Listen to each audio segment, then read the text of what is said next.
Weekly update for June 12th. And good news, bad news. I had my first 3 pain-free days, June 4th, 5th, and 6th. Those were the first pain-free days since about first or second week in May. So I'm hoping that that means that progress is being made. But the pains are back, intermittent, unpredictable.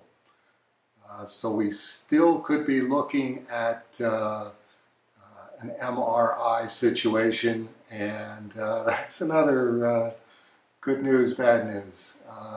Good news is Michael R. of Easton, Pennsylvania. Hi, Michael. Has been doing research into it, and he has found a place that will do MRIs without a doctor's referral.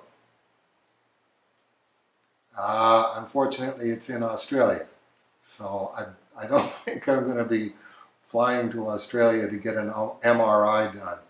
So good news is places do exist that will give you an MRI without a doctor's referral. Bad news is the only one's in Australia. Now we got to work on finding one somewhere here in North America, hopefully in the northeastern United States, somewhere around there.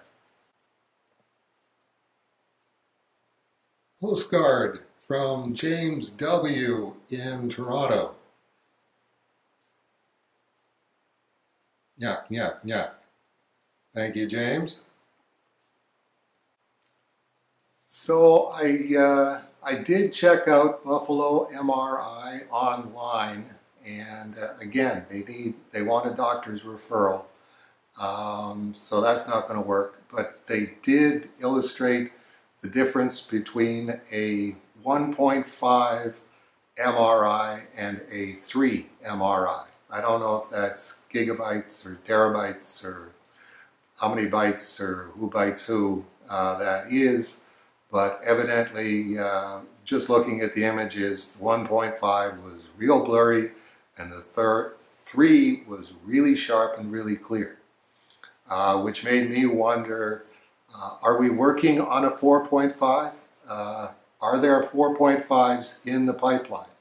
How much better are they than the 3s or the 1.5s?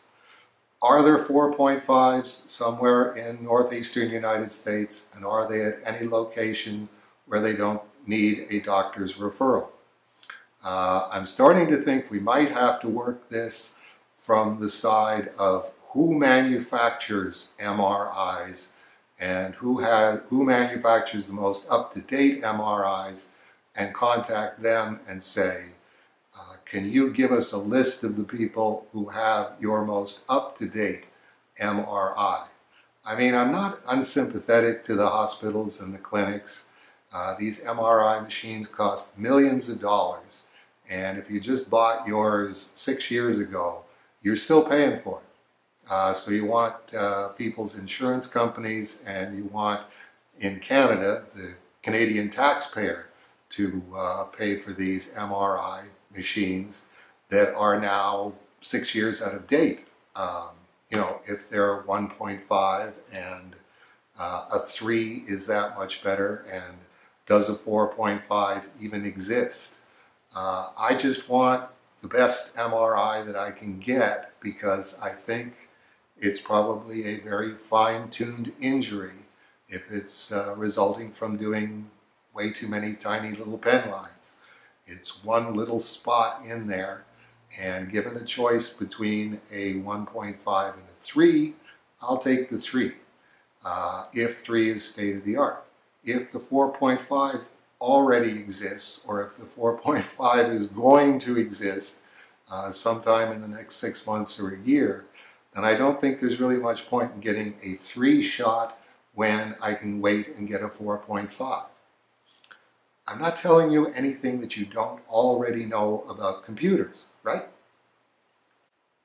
So if you want to help out on this, and I appreciate everyone's help who is pitching in on this, contact whatever environments there are in your local area, or check them out on the internet, and you know, MRI clinics and hospitals that have MRIs. Find out if they need a doctor's referral. We're just looking for one that doesn't require a doctor's referral. If it's not in the Northeast, it's like Chicago. Yeah, I could do Chicago. I could do Minneapolis. I could do St. Louis. If you know the MRI is state of the art. If they've got a 3, whatever that means, or if they've got a 4.5, if that's in the works.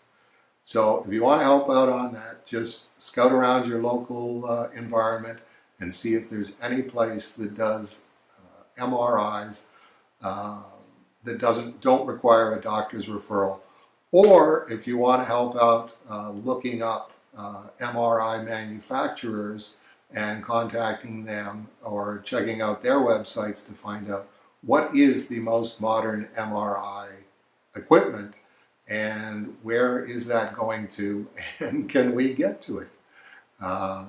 Okay. And I see by the clock on the wall that the 10 minutes is up, so you get to take that off. So as I said before, I think it was last week, might have been the week before,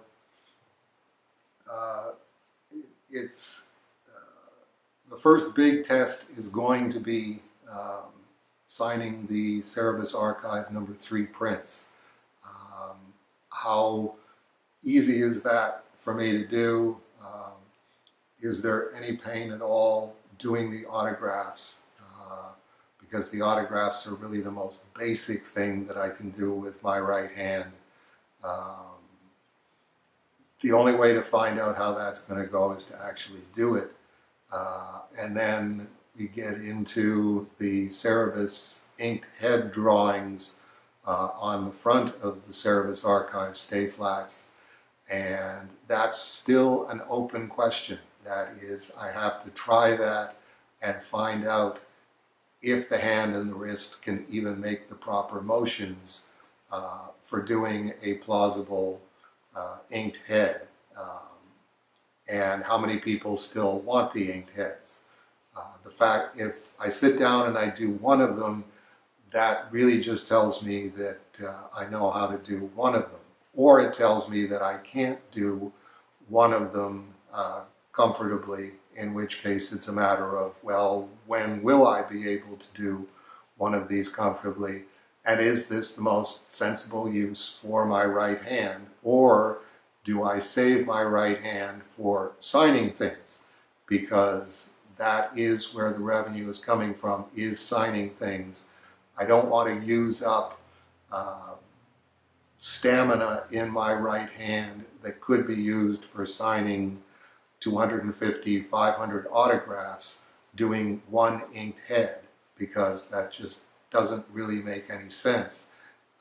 I'm sorry, I sincerely apologize to the people who wanted an inked head and paid for an inked head.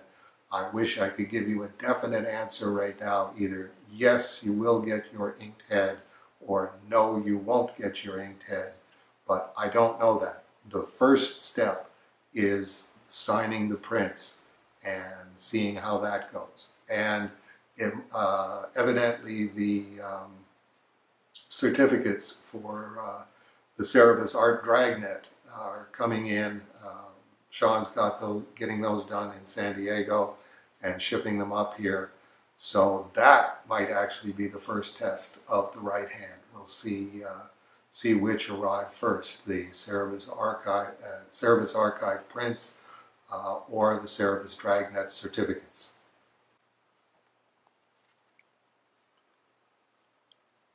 Apart from that, here's where we are literally with The Strange Death of Alex Raymond. These are reduced photocopies, two-sided, our story thus far.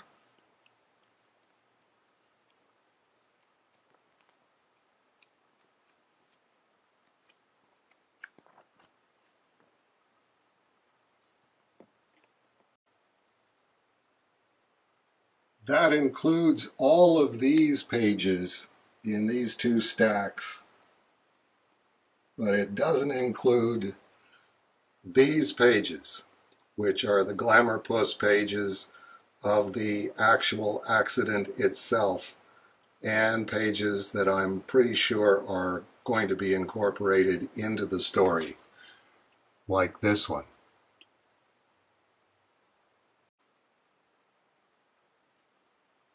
Apart from that, on the research end of things, this is what my stack of envelopes full of research materials is looking like right now.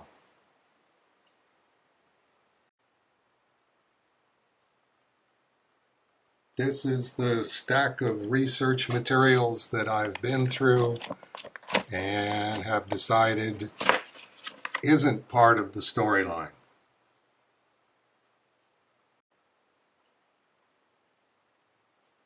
And this here is the teeny weeny stack of research materials I still have to go through. It's really just down to that are not in manila envelopes yet.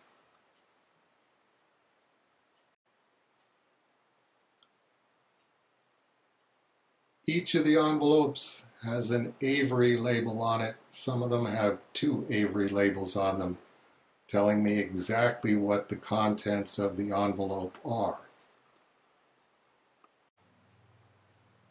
And there you go. So that's my life. 12 hours a day, 6 days a week. All of that typed with my left hand.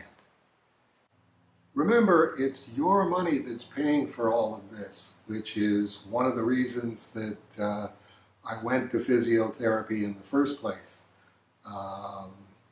So if you have suggestions or you have comments of some kind, by all means, pitch in. I know a lot of people are pushing for acupuncture.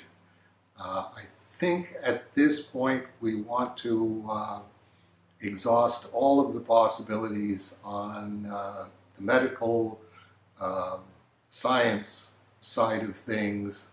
You know, physiotherapy has led us to ultrasound, has led us to MRI.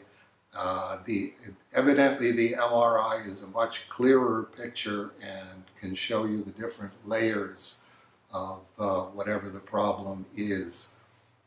It's more expensive, which I didn't know. The ultrasound runs about $250, and the MRI runs anywhere from $500 to $1,000. And Michael R., as he was doing his research, was finding out that hospitals were saying it can run to thousands of dollars for an MRI. So that's something that we're very possibly looking at in order to get to the most modern equipment. If it's at a hospital and it's a hospital that is charging way above the going rate, this could be thousands of dollars of your money. But hopefully we do end up getting an MRI. Somewhere up ahead, if that doesn't work, okay, now we'll try acupuncture. Now we'll try whatever else it is that we're going to try to see if we can get this problem fixed. That's about it for this week. I want to get my ice pack back in the fridge so it's nice and cold for next time. So have a good week, and I hope God willing, we'll see you June 12th. June 19th. June 19th. Sleep deprivation time period.